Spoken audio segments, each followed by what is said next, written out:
Hello students and welcome to Career Fly. आज हम लोग पिछले वीडियो का ही कंटिन्यूएशन करेंगे। तो चलिए देखते हैं पहला क्वेश्चन, उसके बाद एक साथ हम लोग डिस्कस करते जाएंगे। What is the name of indigenously built vessel to be used for India's manned ocean mission? अच्छा, अब देखिए वेसल का मतलब क्या है। वेसल होती है उस तरह की सबमरीन जो हमारे किसी भी ओशन या किसी भी वाटर बॉडी के डेप्थनेस को काउंट करने में हेल्प करती है, मेजर करवाती है। तो ये क्वेश्चन हमारे सामने है, what is the name of the indigenously build vessel to be used for India's manned ocean mission. अब देखिए ऐसा क्वेश्चन क्यों आता है एग्जाम्स में, क्योंकि ऐसा क्वेश्चंस हमको जनरली पीडीएफ्स में या किसी भी सोर्स में उतना नहीं मिलता है, क्योंकि ये कोई करंट अफेयर रिलेटेड क्वेश्चन नहीं है।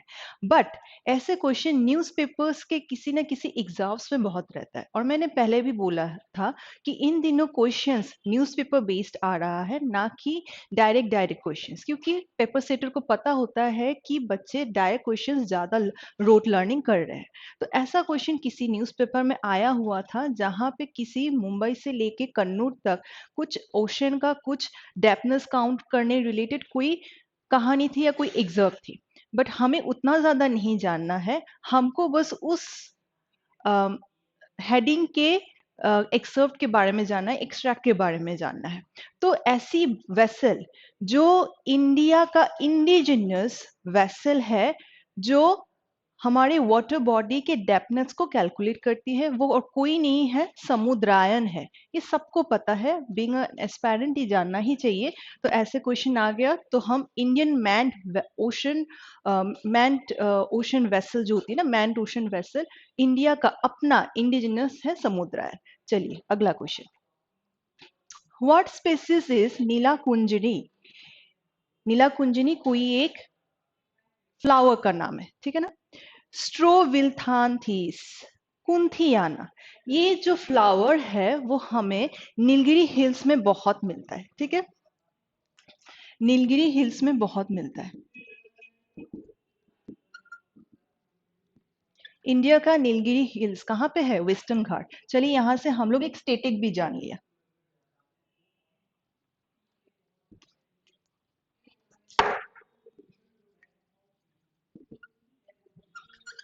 वेस्टर्न घाट। सो वेस्टर्न घाट के नीलगिरी हिल में पहले नीलाकुंजनी फ्लावर बहुत मिलता था, जिसका मेडिसिनल प्रॉपर्टी बहुत ज्यादा है एंड उससे बहुत औषधियां बनती है। अच्छा, बट पिछले जब से ग्लोबल वार्मिंग शुरू हुआ है पिछले 20 साल से, ये प्लांट का स्पेसीज एक्सटिंक्ट होने को है, बहुत कम, कहीं मिलता भी है क्या नहीं पता। तो जिसके वजह से ministry of forest and climate change, हमारे सेंट्रल गवर्नमेंट के क्लाइमेट चेंज, चलिए अपने प्रोटेक्टेड लिस्ट में इस फ्लावर को इस फ्लावर को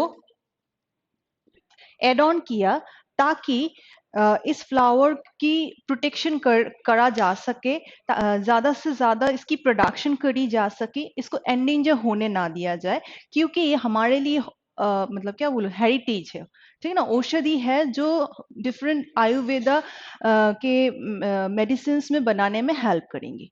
तो इसीलिए मैं तब से बोल रही हूँ फ्लावर फ्लावर, हमको पूछा गया है नीला कुंजिनी क्या है, तो वो है फ्लावर। इससे एडिशनल क्वेश्चंस क्या क्या बन रहे हैं, कहाँ मिलता है, वेस्टर्न घाट में मिलता है, किस मिनिस्ट्री ने उसको प्रोटेक्टेड प्रोटेक्शन का तकमा दिया है या प्रोटेक्टेड लिस्ट में एड ऑन किया है, obviously ministry of forest.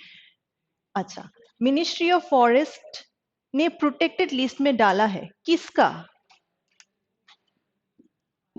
Wild life protection act के अंडर में, वाइल्ड लाइफ प्रोटेक्शन एक्ट के अंडर में प्रोटेक्टेड लिस्ट एक बनाया है मिनिस्ट्री ऑफ फॉरेस्ट में, जहां पे नीलकुंजनी फ्लावर को एड ऑन किया है अंडर दिस लिस्ट। ठीक है, यहां से 3-4 क्वेश्चन बन गए हमारा। क्वेश्चंस तो 50 है, लेकिन उससे और भी हमको 150 जैसा क्वेश्चन मिल रहा है और आगे भी मिलेगा। पिछले आप वीडियोस देखेंगे तो देखेंगे हर एक क्वेश्चन से एडिशनल क्वेश्चंस बन रहे हैं। तो इस समय क्या है, पूरा मंथ को मैं कवर करवा रही हूँ। चलिए देखते हैं अगला question. Which country is set to establish a global south center of excellence? देखिए, ग्लोबल साउथ सेंटर, जब कोई भी चीज साउथ रिलेटेड होती है, साउथ सेंटर रिलेटेड होती है, इन दिनों साउथ सेंटर माने एशिया का साउदर्न कंट्रीज या साउथ ईस्टर्न कंट्रीज का मीटिंग, ठीक है, या डायलॉग या कोई समिट। तो उसमें इन दिनों देखने को मिल रहा है कि भारत से नरेंद्र मोदी या फिर जयशंकर, इनमें से कोई एक जन ऐसे मीटिंग्स को या ऐसे समिट्स को प्रिसाइड कर रहे हैं। तो हमारे लिए गर्व की बात है। तो global south centre of excellence, ऐसा क्वेश्चन पिछले वीडियो में भी मिला हुआ है, ऐसे मीटिंग्स का नाम। तो जो भी हो, इस पे प्रिसाइड किया है, प्रिसाइड कर रहे हैं नरेंद्र मोदी। हैंसफोर्थ कौन हो गया, नरेंद्र मोदी नाम आ गया तो इंडिया। तो चलिए अगला question. When is national startup day celebrated every year? अब देखिए, आत्मनिर्भर भारत के तहत हमारे नरेंद्र मोदी जी स्टार्टअप्स को बहुत ज्यादा क्या बोलूं, बहुत ज्यादा इंपॉर्टेंस दे रहे हैं कि ज्यादा से ज्यादा लोग अपना स्टार्टअप खोले, यंग जनरेशन अपना कुछ एंटरप्राइज बनाए और अपनी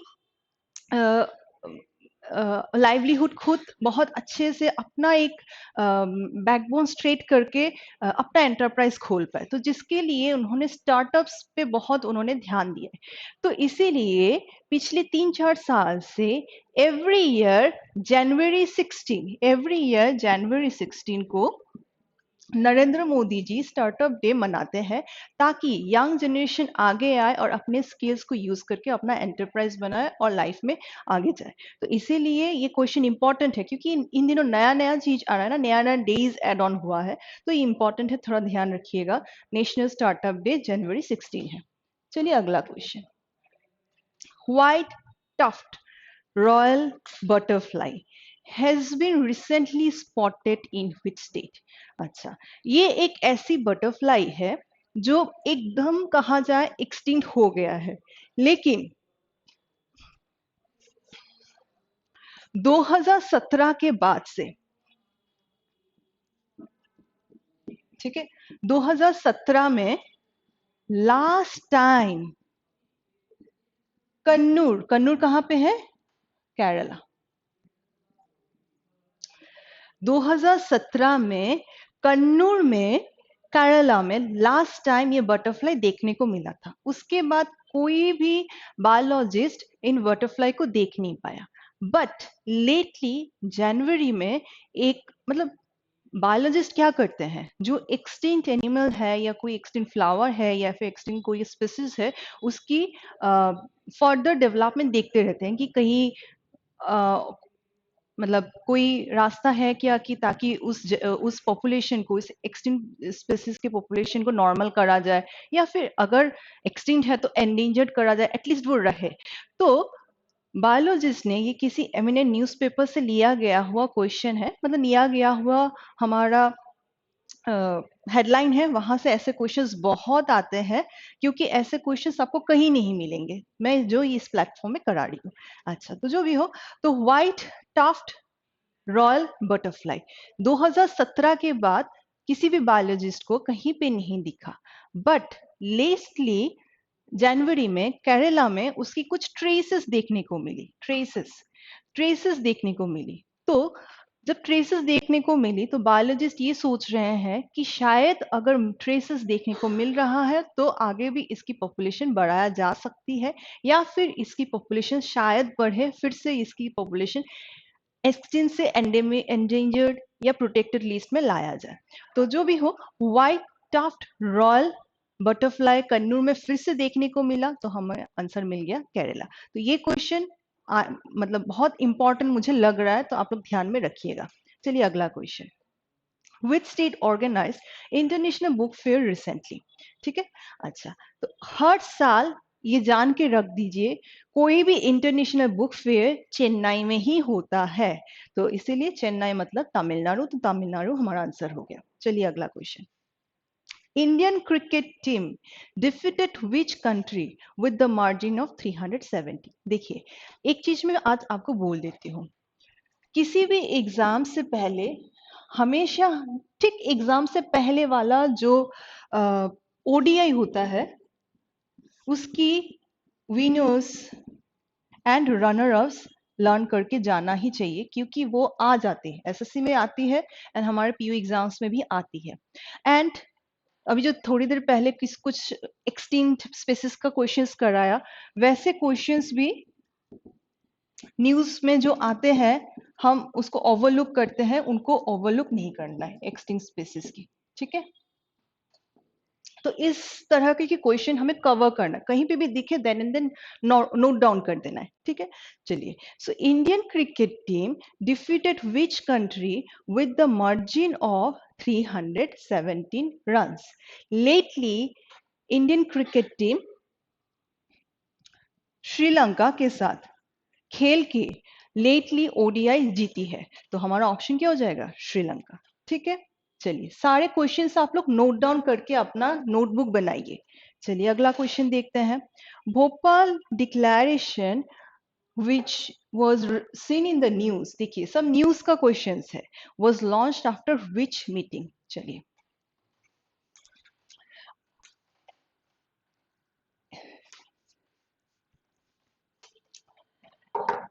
एक बात बोलती हूँ, इस साल हमारे देश के लिए बहुत गर्व की बात है, क्योंकि G20 में इंडिया प्रिसाइड कर रहा है, ये तो हमको सबको पता है। ठीक है, चलिए G20 के बारे में थोड़ा डिस्कस करते हैं।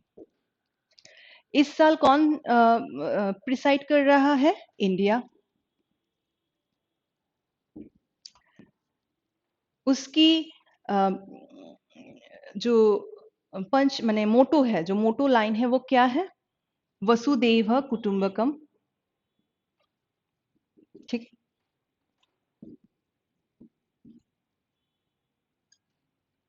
वसुदेव कुटुंबकम है। चलिए इसका मतलब क्या है? One family, one earth, one future.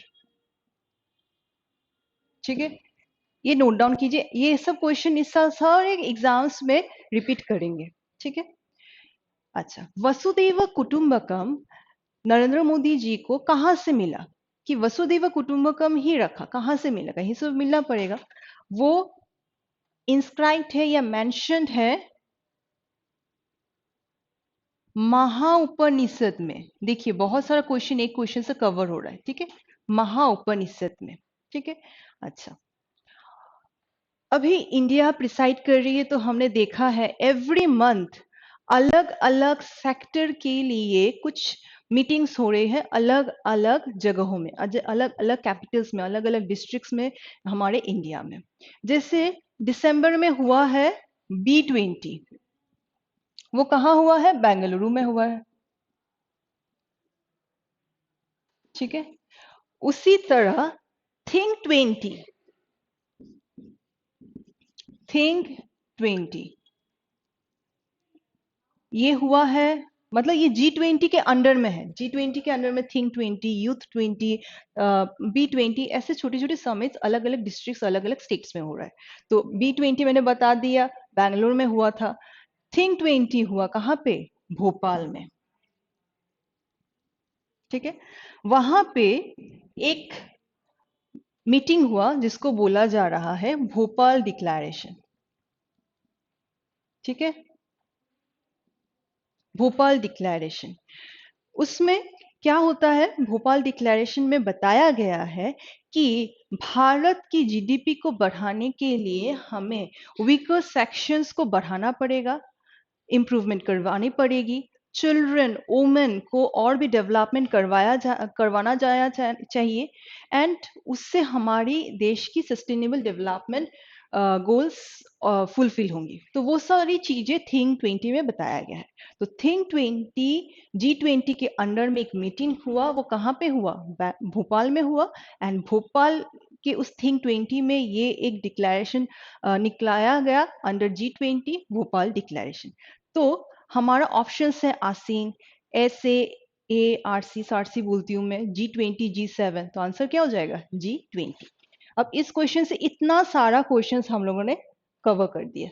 चलिए अगला क्वेश्चन देखते हैं।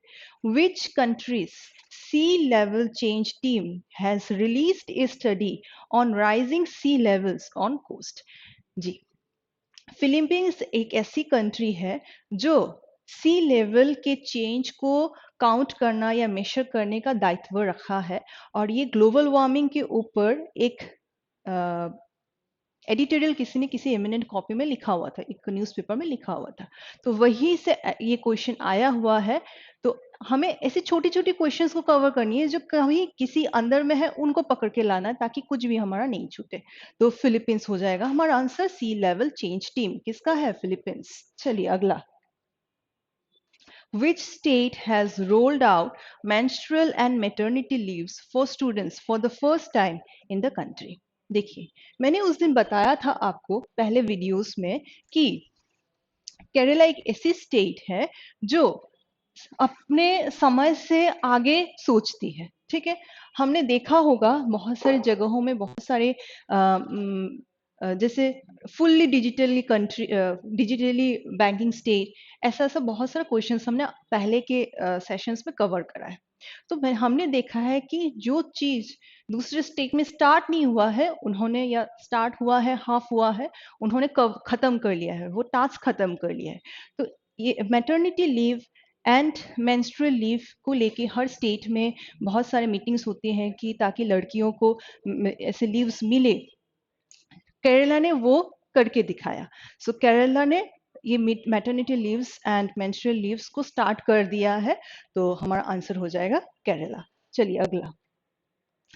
What is wholesale price inflation in December 2022 in India? चलिए, अब हम लोग खड़े हैं मार्च के महीने में। एवरी 2 मंथ्स इन्फ्लेशन चेंज होता है एंड कैलकुलेशन होती है। ठीक है, दिसंबर का है। इस क्वेश्चन को हम लोग अच्छे से देखेंगे क्योंकि इस क्वेश्चन से बहुत सारे टाइप्स पैटर्न्स हमको देखने में मिलेंगे। चलिए, मैं क्यों सडनली मैंने टाइप्स पैटर्न्स बोला, क्वेश्चन को डिस्कस करने से आपको पता चलेगा। दिसंबर का इन्फ्लेशन है, WPI इन्फ्लेशन है 4.95, ठीक है, परसेंट। एंड हम लोग मार्च में आ गए हैं, तो आप बोलोगे कि मार्च लेटेस्ट बताइए। चलिए, लेटेस्ट हो जाएगा हमारा फरवरी, वो है 4.373%। ठीक है, पहले नोट डाउन कर लीजिए, 4.95%, 4.73%। ठीक है, अब क्वेश्चंस इन दिनों कैसे बन रहे हैं, चाहे वो एसएससी का हो, चाहे वो पीओ का हो, या फिर क्लरिकल का हो। By what base points, by what base points inflation has decreased? ठीक है, ऐसे क्वेश्चंस आ रहे हैं। अब बेस पॉइंट्स क्या है? बीपी बोलते हैं बेस पॉइंट्स। कैसे बेस पॉइंट्स निकालते हैं? हमारा प्रीवियस क्या है? 4.95। अभी का क्या है? 4.73।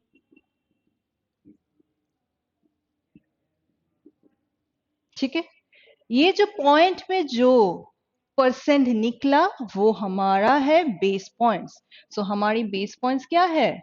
0.22% इज आवर बेस पॉइंट। तो ऑप्शंस कुछ भी हो सकती है। मान लीजिए 35 हो गया, 22 हो गई, 33 हो गया, 15 हो गया।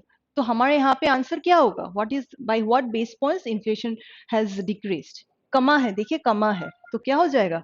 22 पॉइंट के बाद जो नंबर आती है वही हमारी बेस पॉइंट होती है। इसीलिए किसी भी एग्जाम से पहले उस देश में उस दिन, मतलब एग्जाम से ठीक पहले वाले दोनों रिपोर्ट को पढ़ पढ़ के जाना है। इन्फ्लेशन की रिपोर्ट को पढ़ के जाना है, सीआरआर के रेट को पढ़ के जाना है, एसएलआर के रेट को पढ़ के जाना है, बैंक रेट को पढ़ के जाना है। तो दोनों परसेंटेज को आप दोनों महीने का एकदम लेटेस्ट एंड ठीक उसके पहले वाले दोनों को लर्न कीजिएगा। ये रूट लर्निंग थोड़ा करना पड़ेगा, लर्न कीजिएगा, माइनस करके बेस पॉइंट्स दिमाग में रखिएगा, बिकॉज इन दिनों क्वेश्चंस ऐसे आ रहे हैं। ठीक है, तो ये एक चीज हमने सीखा।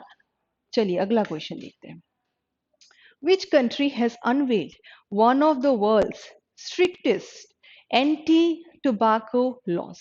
चलिए, मेक्सिको इस ऐसी कंट्री है, फर्स्ट टाइम उन्होंने पब्लिक प्लेस में कोई भी स्मोकिंग हैबिट्स तो बैन करा ही है, साथ में अगर कोई एडवर्टाइजमेंट करती है या कोई प्रमोशन करता है over TV, over social media अपने किसी टोबैको प्रोडक्ट्स को, he will be punished for life time.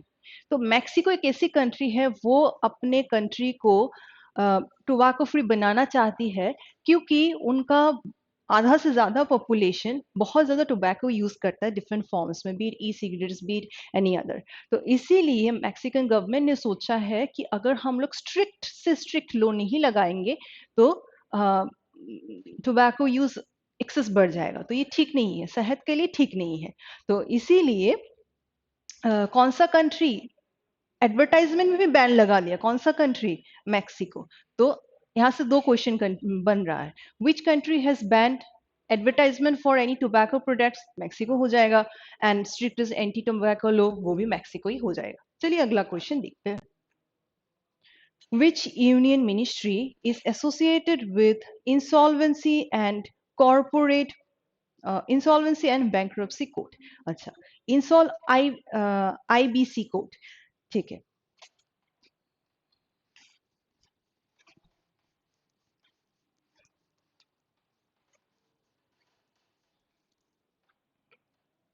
IBC code, insolvency and bankruptcy code, ये डिफरेंट कोड्स निकालते हैं every bi monthly under corporate affairs ministry, ठीक है, under ministry of corporate affairs,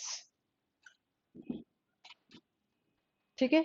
ये question newspaper में आया हुआ है किसी एक इकोनॉमिक न्यूज में, तो इसलिए मैंने ये कवर करवा दिया, ठीक है। तो हमारा हो जाएगा ऑप्शन नंबर बी। चलिए अगला question. Which institution releases primary cooperative bank outlook to 2021-2022? Bank का है, बैंक के रेगुलेशंस को कौन देखता है? Obviously RBI. तो इसका आंसर हो जाएगा आरबीआई। किसी भी तरीके का बैंक, आरआरबी हो या फिर कोऑपरेटिव बैंक हो या फिर दूसरा कोई बैंक हो, उसकी जो रेगुलेशन होती है एवरी ईयर, रेगुलेशन आउटलुक जो होती है वो हर साल आरबीआई निकालता है। तो इसीलिए ये क्वेश्चन मैंने डाला है, इट्स लाइक स्टैटिक क्वेश्चन, लेकिन किसी न्यूज़पेपर में आया हुआ है। चलिए अगला question. Which country has launched dedicated air cargo service in India to speed up deliveries? चलिए ये क्वेश्चन बहुत मजेदार है, क्योंकि हम लोग सब कोई ऑनलाइन शॉपिंग करना बहुत अच्छा पाते हैं, लेकिन अगर हम लोग कोई ऑर्डर देते हैं, कोई भी अच्छा अपना मन पसंदीदा कोई चीज ऑर्डर देते हैं, उसको आने में काफी टाइम लग जाता है, एक हफ्ता लगता है, 3 दिन लगता है, 2 दिन लगता है, ठीक है। अगर ग्रोसरी का भी चीजें हम लोग ऑर्डर करें तो 1 दिन लग जाता है।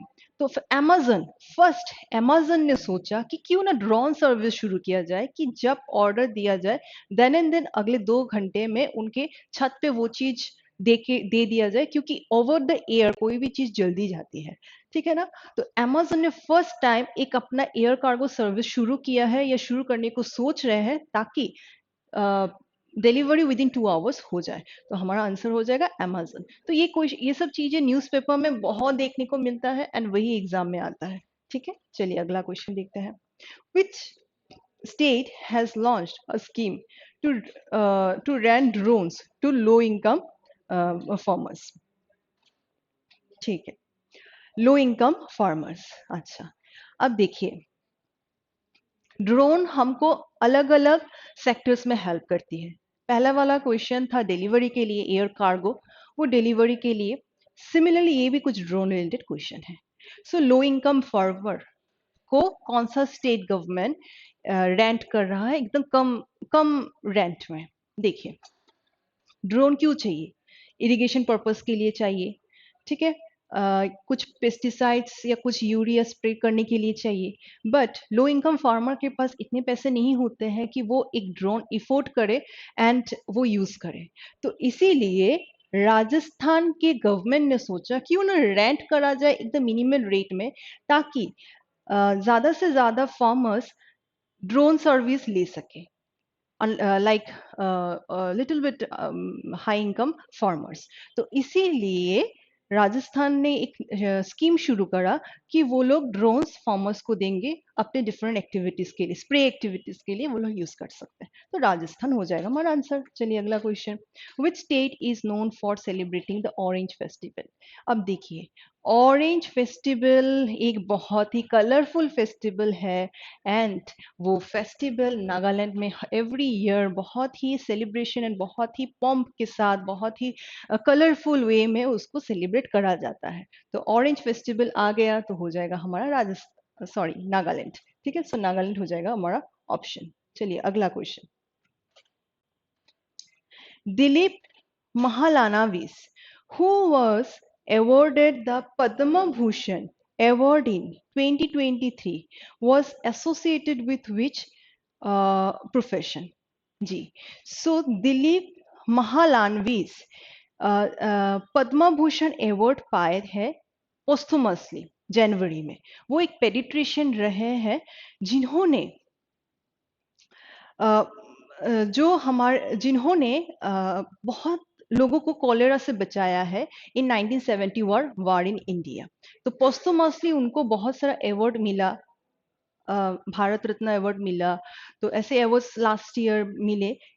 इस जनवरी में उनको पद्म भूषण अवार्ड मिला, तो वो हमारी एक पेडिट्रिशियन है, तो इसलिए डॉक्टर हो जाएगी आंसर। चलिए अगला question, Which institution released the stressed asset securitization framework? देखिए, stressed asset बोले तो जितने भी लोन्स है जहां से कोई इनकम नहीं आ रहा है, चाहे वो किसी भी बैंक का हो या किसी भी कोऑपरेटिव बैंक का हो, ठीक है। तो उसमें क्या है, कुछ राइट ऑफ लोन्स है, कुछ डिफॉल्टर लोन्स है जहां से कुछ भी पैसे वापस नहीं आ रहे हैं। ऐसे लोन्स को बैंक के भाषा में स्ट्रेस्ड एसेट्स बोलते हैं।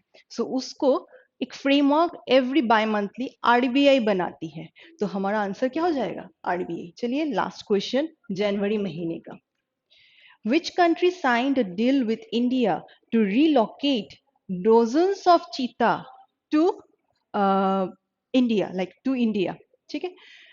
किस कंट्री से चीता को हमारे देश में लाया जाए ताकि देश के जो हैबिटेट्स है उसमें चीता रह सके, एंड चीता के लिए एक हैबिटेट्स ग्रो कर सके, ठीक है। तो वो हो जाएगी साउथ अफ्रीका, क्योंकि लेटली नामीबिया कंट्री से कूनो नेशनल पार्क में, ठीक है, कूनो नेशनल पार्क में, कूनो नेशनल पार्क कहाँ है, मध्य प्रदेश, ठीक है। सो कूनो नेशनल पार्क में 12 चीता लाया गया है नामीबिया से, तो वो कहाँ का है कंट्री, साउथ अफ्रीका है का है। तो उस तरह देश में चीता की पॉपुलेशन बढ़ाई जाएगी, उनकी हेरिटेज हमारे देश में बढ़ाई जाएगी, और इस तरह उनको हैबिटेट्स मिलेगा और हमारे देश की इकोसिस्टम और इकोलॉजिकल बैलेंस अच्छी होगी, इकोसिस्टम और अच्छी होगी। तो इस तरह साउथ अफ्रीका से इंडिया ने एक पैक्ट साइन किया कि वो वहां से यहाँ पे चीता लाएंगे। तो इस तरह हमने हमारा सेशन जनवरी का खत्म कर लिया। तो चलिए, thank you very much for being with us. अगला सेशन में हम लोग फरवरी का स्टार्ट करेंगे। Thank you.